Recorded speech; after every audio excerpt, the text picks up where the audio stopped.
ISA Air Base, Western Iran, Zagros Mountain Range.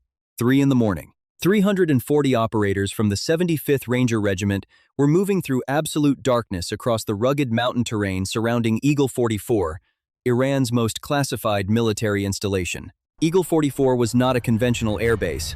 It was a city built inside a mountain, an underground complex capable of housing, maintaining, and launching an entire fighter squadron from tunnels carved directly into the Zagros rock. Iranian engineers had spent 11 years constructing this facility, burying it deep enough to survive any conventional airstrike, equipping it with its own fuel storage, maintenance bays, weapons storage, and pilot quarters entirely underground. The Islamic Revolutionary Guard Corps Air Force operated Eagle 44 as their most protected asset, the one base they believed could survive a full American air campaign and continue launching combat sorties after every surface installation in Iran had been destroyed. Subscribe and turn on notifications before we go further. The B-2 Spirit strike on Eagle 44's blast doors is the first time in this series a strategic bomber has been used to open a ground assault. The coordination between air and ground that you are about to see is the most complex combined arms sequence we have ever covered. Pay attention to the timing. American intelligence had tracked Eagle 44 for 6 years. National Reconnaissance Office satellites had identified the facility through construction traffic analysis, spotting the pattern of rock removal and concrete deliveries that betrayed underground construction even when the surface showed nothing unusual. Signals intelligence had intercepted encrypted communications between the IRGC Air Force Command and Eagle 44 controllers. Most critically, a human intelligence asset embedded within the Iranian defense construction program had provided partial facility blueprints covering the tunnel entrance configurations and internal hangar layout. The combined intelligence picture had taken 4 years to assemble into an actionable operational plan. Eagle 44 housed 24 combat aircraft across 2 underground hangar levels, 12 F-14 Tomcats, Iran's most capable remaining interceptors, occupied the upper hangar level. 12 Su-35 fighters acquired through a classified transfer agreement with Russia occupied the lower hangar level alongside their associated weapons storage and maintenance infrastructure. The facility's runway system consisted of 2 tunnel exits on opposite faces of the mountain, each opening onto a short prepared surface strip that allowed aircraft to taxi from the underground hangars directly to takeoff position without any surface exposure until the moment of launch.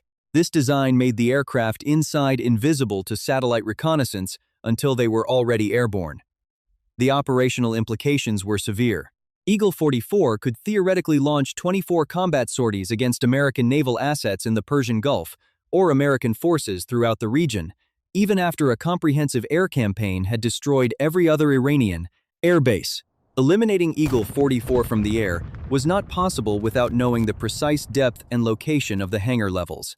The B-2 Spirit could deliver penetrating munitions against the tunnel entrances, but could not guarantee destruction of the aircraft and infrastructure buried inside without ground-directed targeting.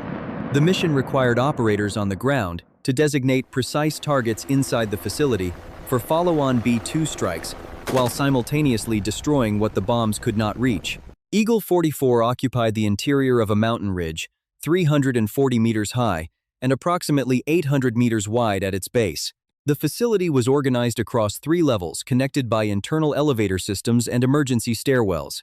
The uppermost underground level, positioned 60 meters below the mountain surface, housed the F-14 Tomcat hangar. 12 aircraft were maintained in individual hardened bays along both sides of a central taxiway tunnel, 400 meters long. Each bay contained maintenance equipment, spare parts, storage, and a dedicated fuel connection point. The taxiway connected at both ends to the 2 tunnel exit ramps that emerged on opposite faces of the mountain. The eastern tunnel exit opened onto a 600-meter prepared strip running along the mountain's eastern slope. The western tunnel exit connected to a 700-meter strip on the western approach. Both exits featured massive blast doors 18 meters wide and 12 meters tall, constructed from layered steel and reinforced concrete, capable of withstanding significant overpressure from near-miss strikes. The middle underground level, positioned 120 meters below the surface, housed the Su-35 hangar with an identical layout to the upper level. 12 aircraft in individual bays along a central taxiway, connected to the same eastern and western tunnel exit ramps through branching access tunnels. The Su-35 weapons storage occupied a separate sealed chamber adjacent to the hangar level, containing air-to-air missiles, precision ground attack munitions, and anti-ship missiles, representing a comprehensive strike package for regional operations. The lowest level, 180 meters below the surface, contained the Facility Command and Control Center, pilot quarters capable of housing 200 personnel, a comprehensive maintenance and engineering workshop, a medical facility, and the primary fuel storage tanks, holding 8 million liters of aviation fuel sufficient for sustained operations over several months without resupply. 2 elevator shafts connected all 3 levels, supplemented by emergency stairwells at 4 points within the complex. The external defensive infrastructure matched the facility's extraordinary importance. The IRGC Air Force and IRGC Ground Force jointly garrisoned Eagle 44 with 400 soldiers organized into 5 companies. The first company of 90 soldiers maintained defensive positions along the eastern mountain approach, covering the eastern tunnel exit. The second company of 80 soldiers held the western approach and western tunnel exit. The third company of 70 soldiers occupied positions on the mountain summit and northern slopes, preventing any approach from above. The fourth company of 60 soldiers provided interior security across all 3 underground levels, with permanent posts at every elevator, stairwell, and level transition point. The fifth company of 100 soldiers constituted the Rapid Reaction Force, divided into 4 platoons held at immediate readiness in surface barracks on the northern base perimeter. Air defense coverage was extensive. 4 Bavar, 373 long-range surface-to-air missile batteries, Iran's most advanced indigenous air defense system, were positioned at cardinal points around the mountain, providing overlapping coverage against high-altitude threats. 8 Pantsir S-1 short-range air defense systems covered low-altitude and helicopter threats across all approach corridors. Additionally, 4 Tor M1 missile systems provided medium-altitude coverage, filling the gaps between the Bavar, 373, and Pantsir systems. The facility commander, a brigadier general in the IRGC Air Force, had assessed Eagle 44 as impenetrable from both air and ground. He was wrong on both counts. American mission planners identified the operational sequence with precision. The Bavar 373 batteries had to be destroyed first, creating safe corridors for the B-2 Spirits to approach their release points. The Pantsir and Tor systems had to be suppressed simultaneously to protect the helicopter force inserting the Rangers. The 2 blast doors on the eastern and western tunnel exits were the primary B-2 targets, their destruction sealing the aircraft inside the facility and preventing any launch. Once the blast doors were destroyed and the facility sealed, Ranger assault teams would breach alternative entry points identified through the intelligence package and fight their way to all 3 underground levels. 12 days before the operation, 340 Rangers were organized into 6 teams with distinct objectives. Alpha team of 80 Rangers would assault the eastern tunnel exit approach, breach the destroyed blast door, and fight down the eastern taxiway to the F-14 hangar level. Bravo team of 70 Rangers would assault the western tunnel exit, breach the western blast door, and advance down the western taxiway to the Su-35 hangar level. Charlie team of 60 Rangers would assault the northern mountain approach, neutralize the summit defensive positions, and locate the emergency ventilation shafts identified in the intelligence package as alternative entry points to the lower levels. Delta team of 50 Rangers would destroy all 4 Bavar 373 batteries using BGM, 7-1 TOW missile systems, and Javelin anti-armor weapons positioned on surrounding high ground before the main assault began. Echo team of 40 Rangers would neutralize all 8 Pantsir S-1 systems and 4 Tor M1 batteries, using the same weapons, protecting the helicopter insertion force. Foxtrot team of 40 Rangers would suppress the Rapid Reaction Force barracks and prevent any reinforcement of the tunnel positions throughout the operation. All teams would initiate simultaneously at 3:30, preceded at 3:15 by the B-2 strike on the blast doors.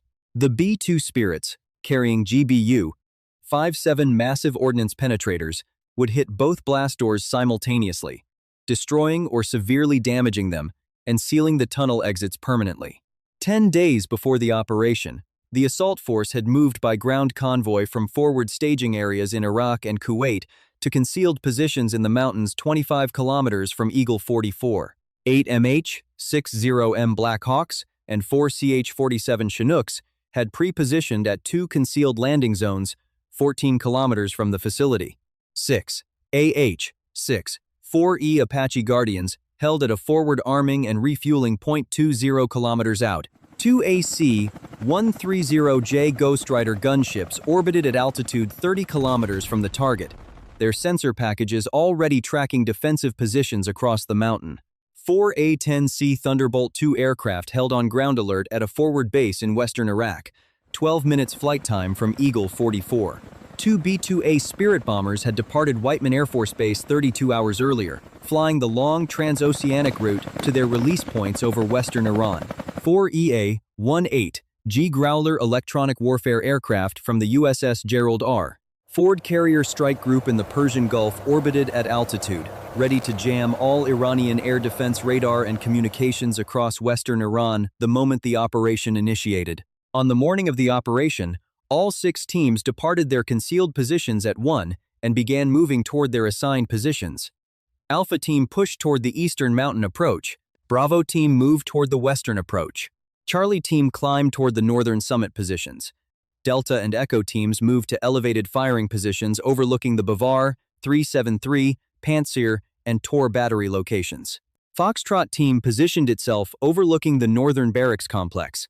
The approach took 2 hours across difficult mountain terrain. All 6 teams reached their assault positions by 3 and settled in for a 30-minute observation period, confirming defensive positions and guard rotations through thermal optics. At 3:15 precisely, the 2 B-2A Spirits released their GBU-57 massive ordnance penetrators from high altitude over western Iran. Each aircraft carried 2 weapons, one targeted at the eastern blast door and one at the western blast door.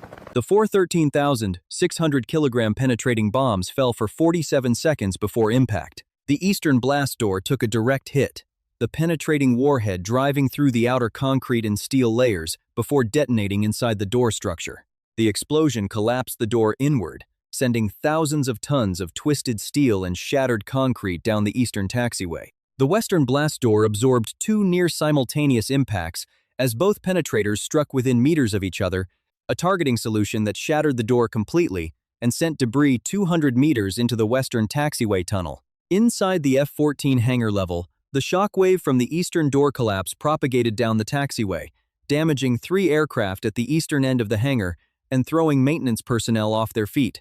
The facility alarm systems activated simultaneously across all 3 levels. At exactly 3:30, 15 seconds after the blast door impacts registered across the facility, the EA-18G Growlers activated their jamming systems. Every Iranian air defense radar frequency across western Iran went blank. The Bavar 373 batteries lost their targeting data simultaneously. Delta Team opened fire on all 4 Bavar 373 batteries at the same moment, their Tau missile systems engaging the radar vehicles and launcher units from positions on the surrounding high ground. Each battery was engaged by 12 Tau missiles in a coordinated ripple fire sequence that destroyed the radar vehicle, command post vehicle, and 2 launcher units of each battery within 90 seconds.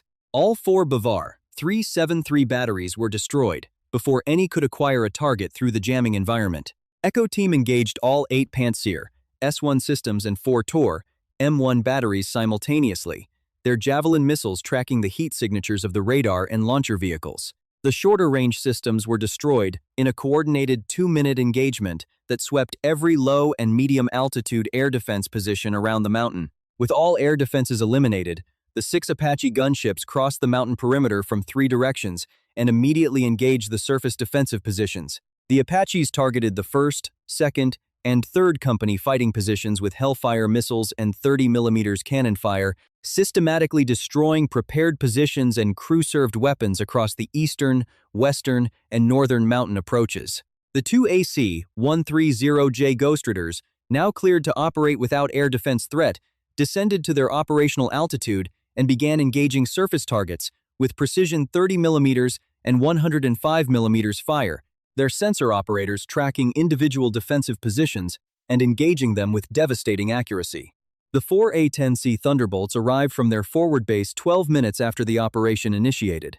Their GAU-8 Avenger cannons and AGM-65 Maverick missiles engaging vehicle positions, hardened fighting posts, and the Rapid Reaction Force Barracks complex in support of Foxtrot Team. The outer defensive companies were overwhelmed within 18 minutes of the assault initiating. Apache and AC-130 fires destroyed the prepared positions while Delta and Echo teams, having completed their air defense suppression missions, transitioned to engaging surface infantry. Approximately 180 soldiers across the first three companies were neutralized. Foxtrot team, supported by A-10 strafing runs, kept the rapid reaction force pinned inside and around the barracks, preventing any organized movement toward the tunnel approaches. With the surface defenses collapsing, Alpha and Bravo teams moved on their tunnel objectives. Alpha team reached the eastern tunnel exit at 3:48 and found the blast door destroyed exactly as planned. The massive steel and concrete structure collapsed inward and blocking the first 40 meters of the taxiway with debris. The team leader directed his 80 Rangers to begin clearing the debris field, using the collapsed door structure as cover against any fire from inside the tunnel. 20 IRGC soldiers had positioned themselves behind the debris field inside the tunnel and opened fire as Alpha team entered. The confined tunnel fight was intense. The Rangers engaged from cover, their superior night vision equipment giving them a decisive advantage in the unlit tunnel environment. After 7 minutes of fighting, the tunnel defenders were neutralized, and Alpha team began advancing down the eastern taxiway toward the F-14 hangar. Bravo team hit the western tunnel exit simultaneously, finding the blast door completely destroyed, the double impact having cleared the tunnel entrance entirely of door material. The western taxiway was open and accessible. 25 defenders held the western tunnel approach from inside. Bravo team engaged immediately, their 7-0 man formation providing overwhelming firepower in the tunnel environment. The defenders were neutralized in 5 minutes, and Bravo team pushed down the western taxiway toward the Su-35 hangar from the opposite direction. Charlie team had reached the mountain summit at 3:45 and engaged the 3rd Company positions across the northern slopes and summit. Supported by Apache fire, Charlie team fought through the summit positions over 11 minutes of combat, neutralizing the defenders and clearing the high ground. Intelligence specialists accompanying Charlie team then located the 4 emergency ventilation shafts on the summit surface, exactly where the human intelligence asset had indicated. These shafts provided direct access to the lower command and control level 180 meters below. 2 Rangers on rope descended each shaft, reaching the lower level through the ventilation system and bypassing the elevator and stairwell choke points entirely. Alpha team reached the F-14 hangar level at 4:12, advancing down the eastern taxiway through the 400-meter tunnel to reach the main hangar chamber. The hangar was enormous. The 12 F-14 Tomcats positioned in their individual bays along both sides of the central taxiway under brilliant LED maintenance lighting. 60 interior security soldiers had positioned themselves throughout the hangar, using the aircraft and maintenance equipment as cover. The team leader recognized the tactical problem immediately. Fighting with automatic weapons inside an aircraft hangar risked damaging the F-14 secs, which were themselves intelligence targets of extraordinary value. The team leader ordered his Rangers to use controlled semi-automatic fire and avoid the aircraft bays entirely, directing all engagement toward the central taxiway and the spaces between bays. The hangar fight lasted 23 minutes, the most difficult engagement of the entire operation. Rangers moved bay by bay, clearing defenders from the spaces between aircraft without entering the bays themselves. When the last defenders were neutralized, the hangar was secured. All 12 F-14 Tomcats were intact. Intelligence specialists immediately began photographing the aircraft, their weapons loads, avionics configurations, and maintenance records visible on bay workstations. The F-14S had been upgraded with components that American intelligence had not previously confirmed Iran possessed.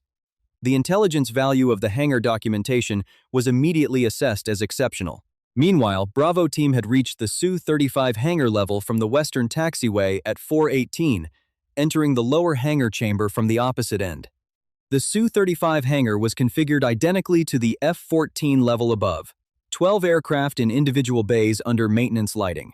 50 interior security soldiers held the hangar with the same cover positions as the F-14 level above. Bravo team applied the same disciplined fire approach, avoiding the aircraft while clearing the spaces between bays. After 19 minutes of fighting, the Su-35 hangar was secured. All 12 Su-35 were intact. The weapons storage chamber adjacent to the hangar was breached and found to contain an inventory of air-to-air and anti-ship missiles that confirmed the facility's operational role as a strike asset against naval targets in the Persian Gulf. The 8 Rangers who had descended through the ventilation shafts had reached the lowest command and control level at 4-8, emerging from ventilation access panels into the facility's engineering corridors. Moving in 2 4-man elements, they advanced toward the command center and pilot quarters. 30 interior security soldiers held the lowest level, protecting the command center and the 140 pilots and support personnel quartered in the facility. The 8 Rangers made initial contact with the 1st Security Patrol at 4:15 and immediately called for reinforcement through Charlie Team's summit position. 20 additional Rangers descended through the ventilation shafts over the following 12 minutes, bringing the lowest level assault element to 28 operators. The fighting on the lowest level was room by room through the pilot quarters, engineering workshops, and command center corridors. By 5-2, the lowest level was secured. The IRGC Air Force Brigadier General, commanding Eagle 44, was captured in the command center, along with his complete staff.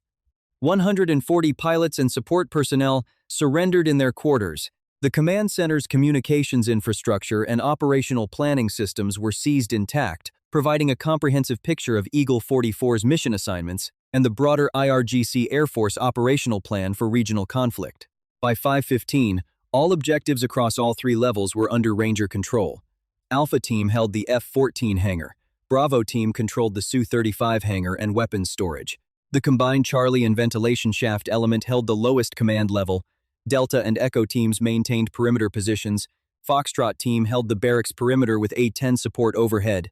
The intelligence extraction phase ran for 40 minutes. Every F-14 and Su-35 was photographed in detail. Weapons inventories were documented. Hard drives from the command center and hangar bay workstations were extracted. The Brigadier General and his staff were assessed by intelligence personnel as sources of significant information regarding the complete IRGC Air Force order of battle. At 5:55, the demolition phase initiated. Demolition specialists placed GBU, 3-9 small-diameter bomb-equivalent demolition charges on the engine bays of all 24 aircraft. Charges designed to destroy the power plants and avionics of each aircraft without creating fires that could endanger the Rangers still inside the facility. Thermite charges were placed on the weapons storage racks in the Su-35 weapons chamber. Charges were positioned throughout the fuel distribution system on the lowest level, targeting the pumping infrastructure rather than the fuel tanks directly to avoid a catastrophic fuel fire inside the enclosed facility. At 6:10, all Rangers began evacuating the facility. 340 operators, 140 prisoners, including the Brigadier General, and all extracted documentation moved toward the tunnel exits and the ventilation shaft ascent points. 14 Rangers had sustained injuries during the operation, all moderate, all mobile. By 6:45, all operators and prisoners were clear of the mountain. 8 MH-60M Black Hawks, 4 CH-47 Chinooks, and 4 additional CH-47S, called forward from a reserve position, landed in sequence on the cleared eastern approach strip, the same surface the F-14S had used for takeoff operations. The prisoners were loaded first, the volume requiring all 12 helicopter lifts operating simultaneously. Rangers boarded last. All aircraft lifted off by 7:05 and immediately descended to low altitude, following pre-planned egress routes south through the Zagros valleys toward the Persian Gulf. At 7:10, the demolition order was transmitted. The aircraft destruction charges detonated simultaneously across both hangar levels, destroying the engines and avionics of all 24 aircraft. The weapons storage thermite charges ignited, burning through the missile racks and munitions in the Su-35 weapons chamber in a series of controlled burns. The fuel distribution charges destroyed the pumping infrastructure on the lowest level, denying any ability to refuel aircraft even if the hangars were subsequently repaired. The 2 B-2A Spirits, still airborne after their initial strike, made a second pass and released their remaining GBU, 5-7 penetrators, against the mountain summit above the hangar levels, the penetrating bombs driving 60 meters into the rock above the F-14 hangar and detonating, collapsing a section of the hangar ceiling onto the already destroyed aircraft below. Eagle 44 was permanently non-operational. The final accounting was direct. Iranian personnel losses totaled approximately 310 across all surface and underground positions. American forces reported 14 moderate injuries and no fatalities. 140 prisoners were taken, including the IRGC Air Force Brigadier General, 24 combat pilots, and the complete Eagle 44 command staff. All 24 aircraft were destroyed in place. Complete Su-35 and F-14 upgrade documentation, weapons inventories, and IRGC Air Force operational planning materials were recovered. Iran's most protected and capable underground airbase had been permanently destroyed. 340 Rangers, supported by B-2 Spirits, AC-130, Ghost Riders, A-10 Warthogs, and Apache gunships, had executed every phase of the mission without a single operator lost.